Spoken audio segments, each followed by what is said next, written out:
Existe un gato que aguardó a ser descifrado durante más de 500 años. No estaba pintado con tinta ni tallado en piedra. Estaba oculto en la pintura aplicada sobre una pared que se desmoronaba en Milán. Miles de millones de personas han mirado esa imagen a lo largo de los siglos, pero nadie la vio realmente, porque el ojo humano es imperfecto. El ojo busca lo familiar y omite lo extraño. Captura la narración y pierde el cifrado.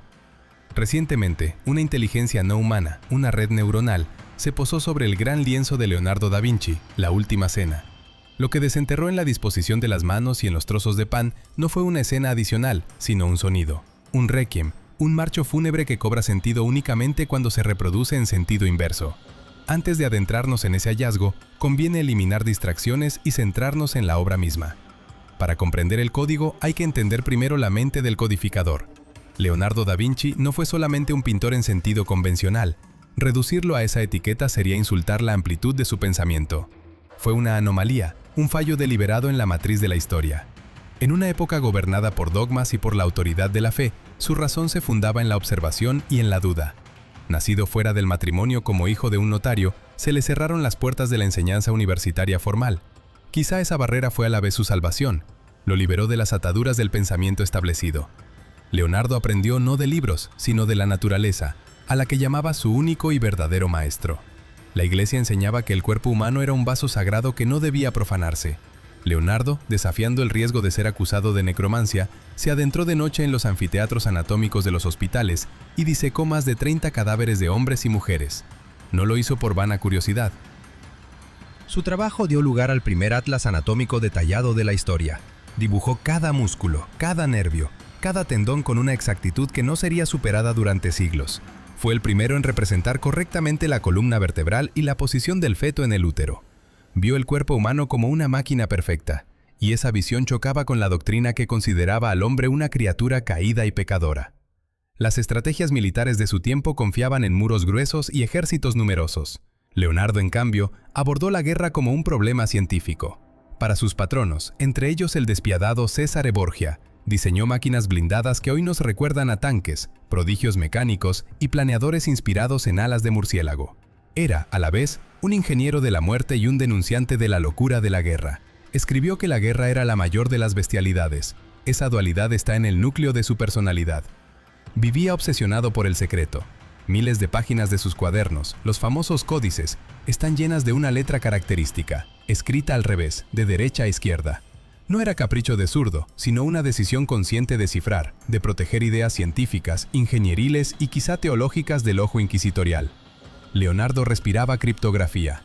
Conocía un principio básico. Lo más seguro para esconder algo es colocarlo a la vista, disfrazándolo de elemento cotidiano. En el año 1495 se le presentó la ocasión perfecta para crear su más grandioso cifrado. Ludovico Sforza, apodado Il Moro, duque de Milán y uno de los gobernantes más poderosos de Italia, le encargó decorar la pared del refectorio del monasterio dominico de Santa María delle Grazie. El encargo era trivial en apariencia: representar la última cena de Cristo con los apóstoles, un tema clásico para comedores conventuales. Pero para un hombre que pensaba en códigos y mecanismos, aquello no fue un mero trabajo, fue un reto. La oportunidad de no solo pintar, sino de incrustar una bomba intelectual de efecto retardado, una cápsula del tiempo destinada a transmitir sus ideas a descendientes capaces de descifrarlas. El refectorio no era solo un comedor, era un ámbito de meditación silenciosa. Cada día los dominicos, miembros de una orden exigente e intelectual, comían en silencio frente a imágenes que debían inducir a la contemplación del sacrificio de Cristo. Leonardo tenía que crear un fondo para ese recogimiento, y allí cometió un acto de rebeldía contra la tradición pictórica. En vez de emplear la técnica de la buena fresca, el método probado durante siglos en que los pigmentos se mezclan con agua y se aplican sobre el enlucido húmedo, optó por un riesgo sin precedentes. La pintura al fresco es rápida, fiable y casi eterna porque el color se integra en la cal del muro. Pero exige terminar cada porción en un solo día antes de que el revoco se seque, lo que limita la posibilidad de trabajar los detalles y la sutileza psicológica que Leonardo buscaba. Él quería otra cosa, no pintar un hecho, sino fijar un instante, capturar la detonación emocional.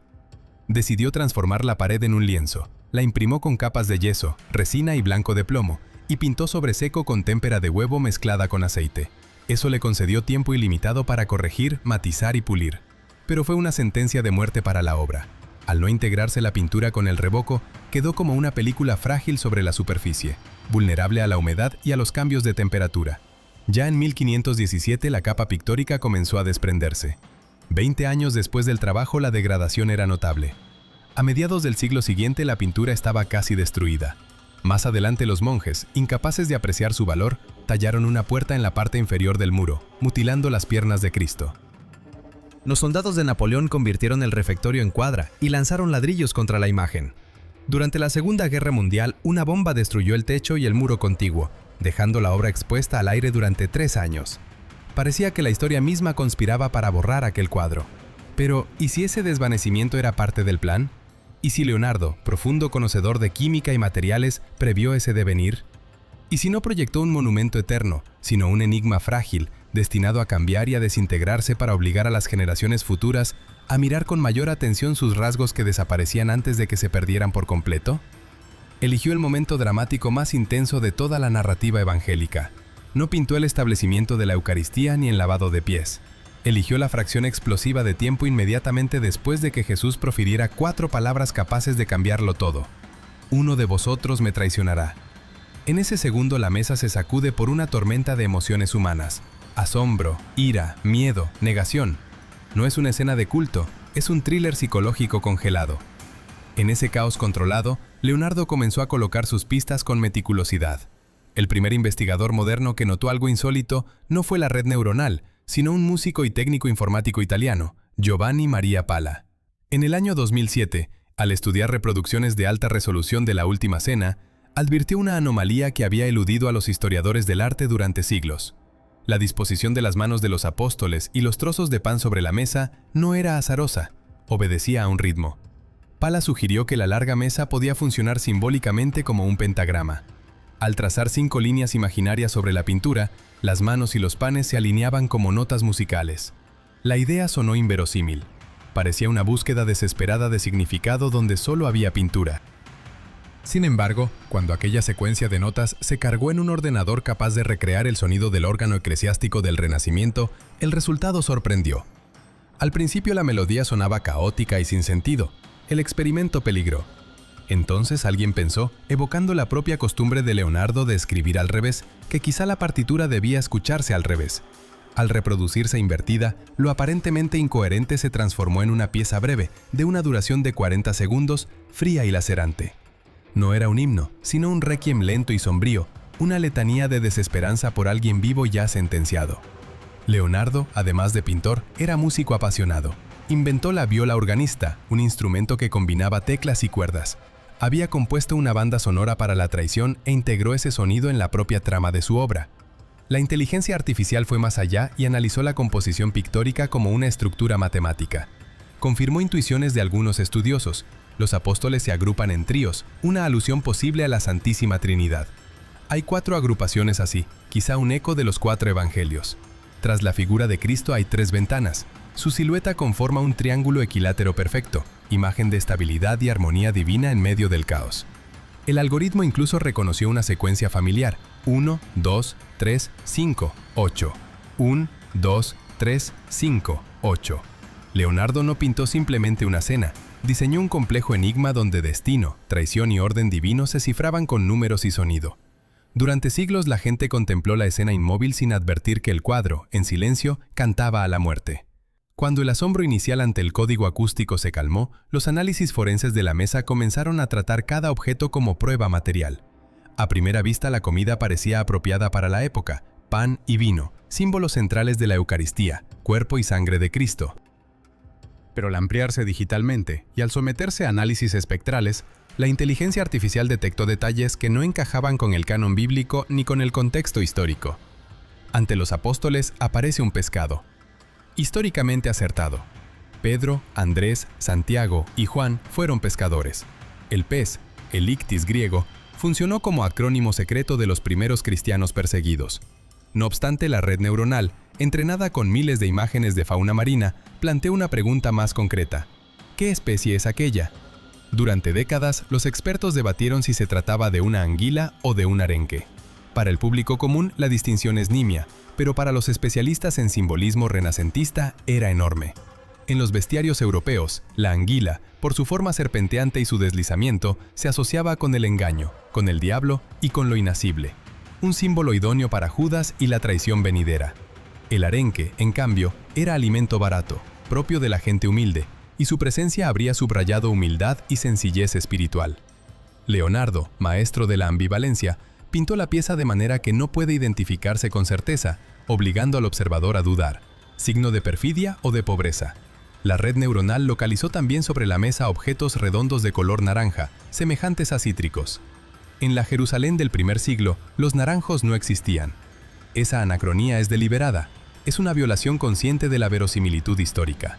Una primera interpretación sostiene que Leonardo quiso arrancar la escena de su contexto eminentemente judío. La última cena fue, en su origen, un cedar pascual, pero en la pintura no aparece ningún elemento típico del cedar, como las hierbas amargas o el cordero. Al sustituirlos por naranjas pudo estar haciendo la escena más comprensible para sus contemporáneos italianos. Existe, sin embargo, otra lectura más cáustica. En la Italia del siglo XV circulaba la fábula de la cena de anguilas y naranjas, que en la cultura popular simbolizaba gula, exceso e hipocresía. Si esto fuera cierto, Leonardo habría colocado, junto a los símbolos sagrados del pan y el vino, una burla codificada contra los predicadores de la fe que en privado se entregaban a la tentación. Bajo lo sagrado dispuso signos de corrupción. El mensaje quedaba claro. Incluso en el momento más santo, el pecado, el engaño y las motivaciones ocultas están a escasos palmos de distancia. En el centro de esa madeja simbólica aparece una figura, Judas Iscariote. Leonardo lo retrata con precisión casi forense, componiendo un retrato psicológico del traidor. A diferencia de artistas previos que apartaban a Judas o lo caricaturizaban como malvado, Leonardo lo sitúa en el epicentro del drama, lo que hace su traición aún más personal y trágica. Mientras los demás apóstoles quedan bañados por una luz que viene de la izquierda, el rostro de Judas se halla en sombra. Es el único que no gesticula ni participa en el diálogo. Es una especie de agujero negro que absorbe luz y sonido. Leonardo escribió que el artista debe representar el movimiento del alma. Aquí dibuja un alma que se desplaza hacia la oscuridad. Su cuerpo se reclina atrás, apartándose de Cristo, mientras su mano derecha se estira convulsivamente hacia el pan. Es una metáfora visual magistral del conflicto interior. El cuerpo se aleja, la codicia avanza. En la mano izquierda de Judas, la inteligencia artificial identificó con alta probabilidad un pequeño saco. Está bien apretado y tras la tela se adivinan formas redondas. 30 monedas de plata, el precio de la traición. Leonardo no insinúa, adelanta la evidencia. Pero la pista más elocuente se halló junto al codo derecho de Judas. Ha volcado la salera. Para el espectador moderno, la sal derramada puede parecer una mala suerte o una superstición sin importancia. Para los ojos de la antigüedad y de la Edad Media, la sal era mucho más. Conservante, símbolo de eternidad y pureza. En texto bíblico, el pacto de sal significaba un acuerdo inquebrantable. Compartir pan y sal era sellar un lazo sagrado de hospitalidad y lealtad. Al derramar la sal, Judas rompe simbólicamente ese pacto antes de consumar la traición física. Junto a él hay otra imagen poderosa, una granada abierta, de cuya corteza surgen semillas de un rojo sangriento. En la mitología griega, Perséfone comió unos pocos granos y quedó vinculada para siempre al reino subterráneo. En la iconografía cristiana, las numerosas semillas simbolizan la unidad de la Iglesia y las gotas del fruto remiten a la sangre de Cristo y a los mártires. Leonardo fusiona ambas lecturas. La granada anuncia la sangre del sacrificio y el destino que la traición pondrá en marcha, condenando tanto al traidor como al maestro. No concede a Judas oportunidad de redención, todo a su alrededor grita condena. Leonardo escribió que los gestos deben revelar el movimiento del alma. Analizó cada actitud de los apóstoles y convirtió la última cena en un diálogo mudo de acusaciones, temor y amenazas veladas. La primera agrupación de la izquierda, Bartolomé, Santiago Menor y Andrés, es la primera oleada del estupor. Bartolomé se incorpora apoyándose en la mesa, con el rostro lleno de incredulidad. Andrés eleva las manos en un gesto que parece querer frenar aquello que se acaba de oír. La segunda agrupación es el epicentro del complot. Judas se retrae, sujetando su bolsa de monedas, y detrás de él aparece Pedro con el rostro deformado por la ira. En su mano empuña un cuchillo cuya hoja apunta peligrosamente hacia el centro de la mesa. No es un gesto inocuo, es un presagio. Con esa misma arma, horas después en el huerto de Getsemaní, Pedro cortará la oreja a un criado del sumo sacerdote. Leonardo nos muestra a un hombre pronto a la violencia, impulsivo y peligroso. Entre Pedro y Judas se inclina una figura que ha generado debate, la supuesta María Magdalena o Juan. Pedro susurra algo con furia a ese oído, como azuzando a la acción. En el centro está Cristo, sereno y resignado. Sus manos se abren. Una señala el pan, la otra el vino, anticipando el misterio eucarístico. Es el punto de calma en medio de la tormenta. A su derecha se agrupa el escepticismo y la investigación. Tomás, conocido por su duda, levanta el índice en su gesto característico. Será él quien más tarde pedirá tocar las heridas del Cristo resucitado. Santiago el Mayor abre los brazos en horror, y Felipe se lleva las manos al pecho en un silencioso ¿seré yo? La última tríada a la derecha trata de darle sentido a lo que han oído. Mateo, Tadeo y Simón el Cananita conversan con ánimo analítico más que con pánico, buscan explicaciones. Cada mano, cada dedo, cada inclinación de cabeza es una palabra en un veredicto silencioso. Leonardo no pintó solo a 12 personajes, creó 12 reacciones psicológicas distintas ante la misma noticia. En el año 2007, un analista informático croata, Slaviša Pešić, llevó la indagación más lejos, aplicando al propio cuadro el hábito de Leonardo de invertir la imagen. Tomó una copia digital de alta resolución, creó su espejo exacto y superpuso esa imagen semitransparente sobre el original. El resultado fue perturbador y generó un torrente de debates aún no extinguido. En los espacios vacíos a ambos lados de la mesa, donde antes solo había pared, emergieron figuras fantasmales. A la izquierda apareció una silueta con capa y capucha que evocaba a un caballero templario. A la derecha surgió una mujer con un niño en brazos, la figura clásica de la Madonna. La pareidolia, la tendencia humana a ver formas reconocibles en contornos fortuitos, fue la primera acusación de los escépticos. Sin embargo, los contornos eran demasiado nítidos y anatómicamente plausibles para descartarlos como mera imaginación. Los algoritmos confirmaron que la figura del caballero concordaba con la iconografía templaria del orden militar religioso, supuestamente suprimido por la Iglesia en el siglo XI, pero al que se atribuían rumores sobre la custodia del Grial y de secretos sobre Cristo. La aparición de ese símbolo en la obra de Leonardo alimentó las especulaciones sobre sus vínculos con corrientes esotéricas. La mujer con el niño evocó de inmediato teorías prohibidas sobre linajes reales y una supuesta descendencia de Cristo. El hallazgo más sorprendente se reveló en el centro de la imagen. Al superponer los espejos, sobre la mesa ante Cristo se dibujó claramente la silueta de una copa, el cáliz del Santo Grial, objeto que muchos estudiosos afirmaban ausente en la pintura, estaba allí, escondido a simple vista y visible solo al reflejar la realidad. Leonardo no eliminó el Grial, lo ocultó de modo que solo se manifiesta desde otra perspectiva, desde el reverso. Con ese gesto transformó la escena histórica en un enigma esotérico y pareció decir: lo que veis es solo la mitad de la historia. Para descubrir la verdad hay que mirar al revés, como yo leo y escribo. Nada de lo anterior rivaliza, sin embargo, con la enigmática figura sentada a la derecha de Cristo. Durante siglos se ha enseñado que aquel personaje es el apóstol Juan, el discípulo amado, joven, tierno y sin barba. Y sin ayuda tecnológica, muchos espectadores tenían la sensación intuitiva de que aquella figura poseía rasgos casi femeninos. La inteligencia artificial tradujo esa intuición a datos fríos. Realizó un análisis morfológico exhaustivo del rostro: óvalo suave, cejas finas, boca pequeña, ausencia de barba marcada. Midiendo las proporciones corporales encontró hombros estrechos, un cuello delicado y hasta la insinuación de un pecho bajo las ropas. Comparó ese perfil con decenas de retratos femeninos y masculinos de Leonardo, incluida la Gioconda y bocetos atribuidos a estudios de figuras femeninas. El veredicto fue tajante. Desde el punto de vista anatómico y estilístico, esa figura se aproxima mucho más a las imágenes femeninas del artista que a sus representaciones masculinas. Es una figura afeminada. Con elevada probabilidad es una mujer. La candidata más verosímil es María Magdalena. Si esto fuera cierto, las consecuencias serían monumentales. Significaría que Leonardo no solo rompió el canon bíblico que quería a la cena poblada por 12 hombres, sino que colocó a una mujer en el lugar de honor junto a Cristo, en una posición equivalente a la de los apóstoles principales. Esa hipótesis encuentra apoyo en textos gnósticos descubiertos en el siglo XX, como el Evangelio de María y el Evangelio de Felipe, que no entraron en el canon y muestran a María Magdalena como discípula privilegiada, receptora de enseñanzas íntimas de Jesús y objeto de la envidia de Pedro. Leonardo añadió 2 detalles más significativos. Primero, los colores de las vestiduras. Cristo viste túnica azul y manto rojo, símbolos del espíritu y de lo terrenal. La figura a su lado viste ropa roja y manto azul. Juntos conforman una unidad simbólica y visual. Segundo, la inclinación de sus cuerpos traza en el espacio la silueta inequívoca de una letra que desde la antigüedad se asocia con el principio femenino, con el vaso o la copa. En el centro, donde la leyenda dice que debería estar el Grial, Leonardo quizás representó no un objeto, sino a la propia María Magdalena como recipiente que guarda la herencia, o la línea de sangre, de Cristo. Leonardo, gran anatomista, no podía desconocer esas formas, las trazó deliberadamente. Se atrevió a insinuar lo que en su tiempo se castigaba con la hoguera, que Jesús tenía junto a sí no solo una seguidora, sino una compañera de estatura equivalente cuyo papel la historia oficial de la Iglesia habría minimizado u ocultado. Con mayor audacia todavía, al superponer múltiples reflejos y capas, los investigadores vieron efectos que hasta los escépticos más duros encontraron perturbadores.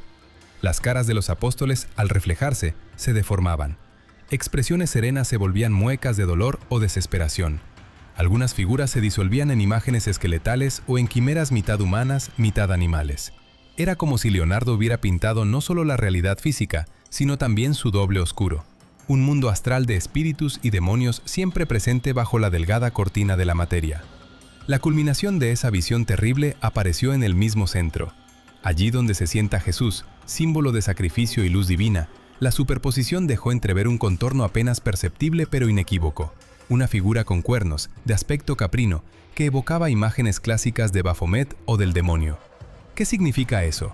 Una broma malévola del genio, una provocación dirigida a los monjes que le encargaron la obra, una acusación contra una iglesia que, según él, había deformado la enseñanza de Cristo, o un comentario más filosófico sobre la dualidad del mundo, luz y sombra entrelazadas, bueno y malo, caras de la misma moneda.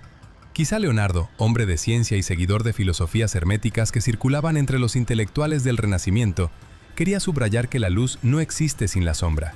Tal vez su mensaje era que cualquier idea divina, al ser interpretada y manipulada por el hombre, puede devenir en su opuesto.